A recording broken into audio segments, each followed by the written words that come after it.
Hi everyone, my name is Marshall Condon and welcome to this episode of Finance is the New Black. In this episode, we talk about what it takes to get a loan these days. We also talk about interest rates. Cam, first question. Okay, the first question is from Dave in Sunshine, and he wants to know, what are the qualifying factors in getting a loan? Great question, Dave. Look, it's obviously something we come across a lot. When it's your first time, it's obviously a lot to take in terms of what you need to do to get yourself in a position to get a loan to buy a house. So, look, when I was originally at the bank, they let us know about the 5 C's of credit. Now, the 5 C's of credit basically are an acronym for all those components that you need to tick off for the bank to be comfortable to give you money. Now, those 5 C's are capital, capacity, collateral, conditions, and character. So just to run through them in terms of basically what they are, in terms of capital, that's basically your deposit. So that's how much deposit do you have and is it enough for them to be comfortable to loan you the money? The capacity is your income. So, do you have enough income to support the loan itself? And, with your income, do you have additional liabilities as well that need to take into account your capacity to pay the loan back? Now, collateral is the asset itself you purchase. So is that an acceptable asset to the bank? Is it outside of the norm? So for example, is it a converted church out in a rural suburb, or is it a standard residential property in a metro area? And the conditions are around, well, what are the purposes of the funds? Is it acceptable for what you're looking to do? So for example, you can't borrow against your home to go and buy a commercial property. The purpose is different, and you need to line up the purposes to what the actual loan itself purpose is for. And the last thing is the character, which is yourself. So that is, do you always pay your bills on time? Do you maintain your credit cards, make sure they're paid back or paid on time? And any liabilities you have, do you show the bank that in your capacity to pay back this loan, that your character is one that will, if times get tough, you will continue to pay back the loan and maintain those repayments. So look, that's essentially all the things that will go into it. They would look at certain things in a bit of detail, and what we're seeing at the moment is capacity is certainly the biggest thing to tick off first. So having an income and having lower liabilities or no liabilities is definitely putting yourself in a great position to borrow. So Marshall, just on the capacity issue, how do the banks assess our capacity to repay the loan? That's a good question. So, look, what we've seen recently is certainly a decrease in people's capacity to borrow money. And this might sound odd because obviously rates are decreasing. But to give you an idea, what the banks do is when you're applying for a loan, they don't assess the repayments on the actual rate of the rate today. They assess it on what's called an assessment rate.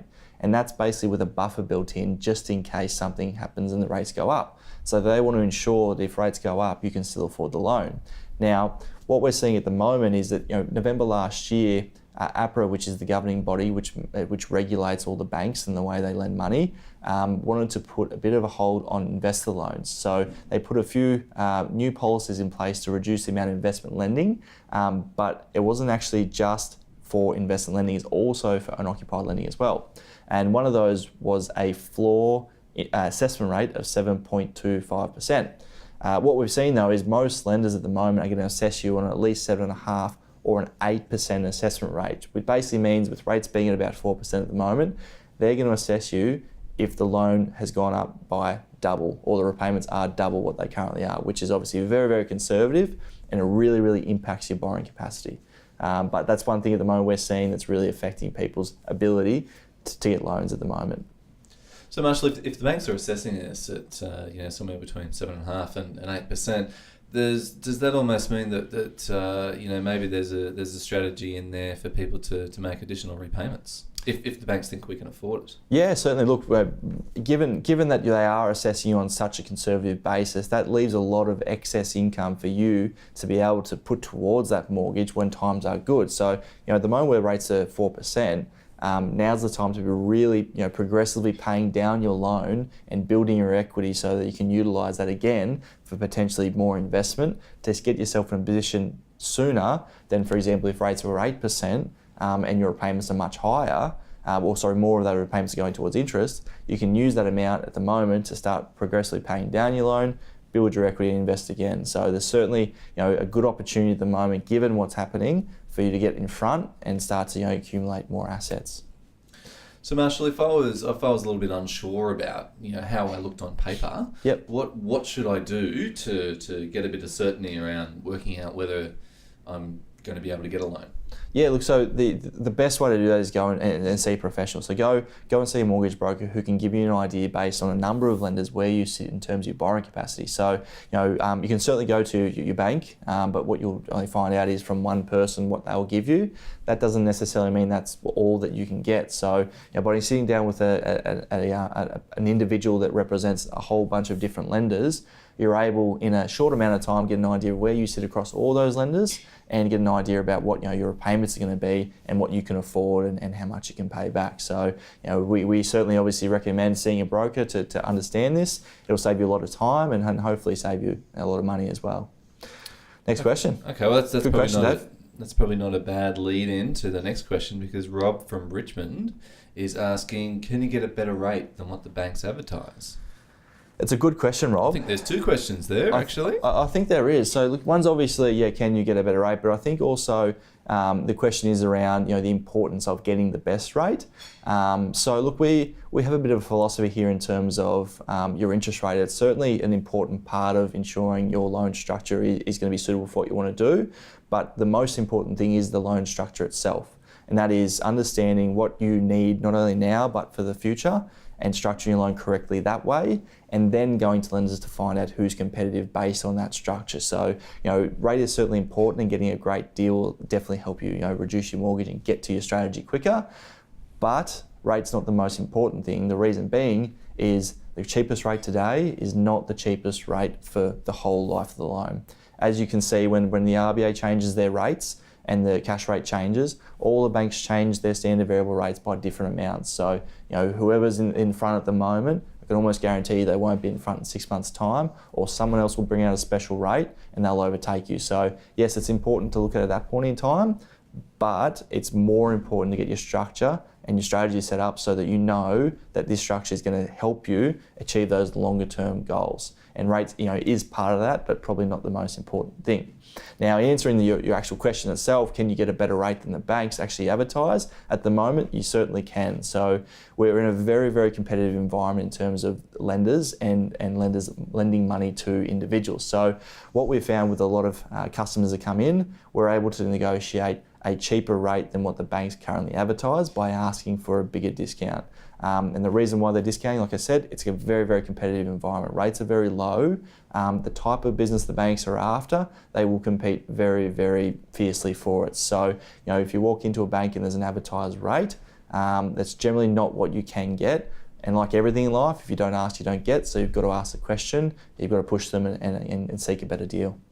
So Marshall, let's talk about, we've got the big four, and they are certainly not the cheapest in town. Certainly not. But then we've got people that are advertising interest rates at the moment with a 3 in front of it. Yep. But what are you getting and are you not getting with the cheapest rate? Yeah, so look, there's a lot of the smaller lenders and non-bank lenders will come out with some fantastic rates, which will be mid to high 3s at the moment, which are great.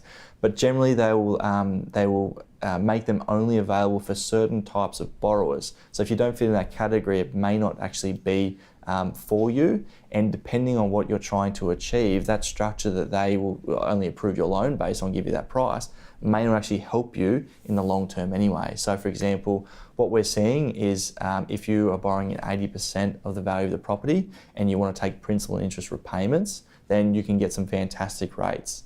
Now, is that structure going to help you do what you want to do longer term? That's up to you and your structure. Which could be in means of additional repayments. Correct, exactly right. So for example, by taking interest only loan and progressively paying more into your offset account, you can potentially build up your equity that way as well, rather than building equity in the property. And then arguably that's a better type of equity because it's available equity. You can use it straight away.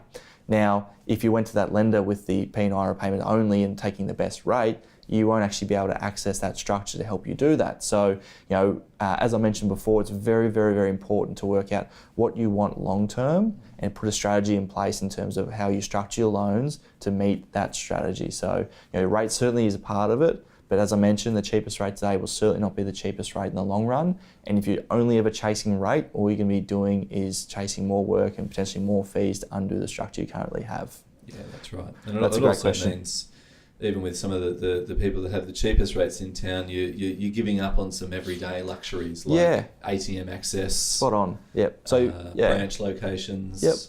And then those things, and look what we have found previously as well with a lot of the cheaper lenders that come out, they'll come out with a fantastic rate initially, and once you're in, you then get what everyone else is getting and some. They'll get you in cheaply, and then when the RBA moves, they don't need to move as much because they've already bought all their customers in terms of giving them cheap rates. Because to be the cheapest in the market all the time isn't sustainable. So it's only a matter of time before you will come back with a pack, if not be higher again. So you really need to take a step back and take a longer term view on interest rates rather than right now, cheapest deal right now. It's almost being a victim to loss leading marketing tactics. Pretty much, yeah. Look, that was obviously a large part of the GFC over in America was a lot of these introductory rates were brought in, and when the rates did go up, a lot of people couldn't afford those loans, and that was on a much larger basis. So it's not to the same extent here by any means, but introductory rates and those sort of things are not something we would suggest you look at because they're generally getting you in at a low rate, but then eventually they will get their money back. There's no such thing as a free lunch, they say, and there's no you're not going to be getting the cheapest deal all the time, unfortunately. But it was a great question. So thank you very much again for watching this episode. We hope again you got some great information. We look forward to receiving your questions, and you can post your questions either on our YouTube channel, our Facebook page, or you can private message us on Facebook. Send through your questions, and we look forward to answering them.